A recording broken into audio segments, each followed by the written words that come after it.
આજે તો છે ને પતિદેવે મારી પરીક્ષા લેવાનું નક્કી કર્યું લાગે છે, કારણ કે પાલક લઈ આવ્યા સરસ મજાની, મને કે તું ચાલુ પાલકનું શાક બનાવ. હવે મને કઈ બહુ રસોઈ કરતા આવડતી નથી, પણ છતાંય જોઈએ હવે કેવું બને છે ભાગ્યના.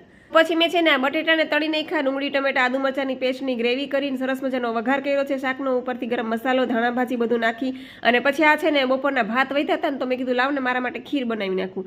અને અમારા બેન છે ને આવી રીતના શાંતિથી બેઠા હોય ને તો મને નવાઈ લાગે, પણ છે ને મોબાઈલ આપ્યો ને એટલે બેઠા છે, બાકી ન બેસે. પછી કઈ નહીં, હું રસોડામાં ગઈ, ફટાફટ લોટ બાંધો અને ગરમા ગરમ રોટલી જો ઉતારું છું. સરસ મજાની ફુલકા રોટલી તૈયાર છે. Oh my god. અને પછી આ થાળી પણ સરસ મજાની મેં તૈયાર કરી લીધી છે, અને અમે લોકો બેસી ગયા છીએ જમવા. Wow. તો નેત્રીના પપ્પા એમ કે છે કે શાક તો સારું થયું છે. પછી મેં કીધું લાવજી હું ખીર ચાખું. તો મેં ખીર ચાખીને તો મને ખીરમાં થોડીક ખાંડ ઓછી લાગી, પણ ચાલે, તો હવે ખાંડ ઓછી હોય તો ઉપરથી નાખી શકાય.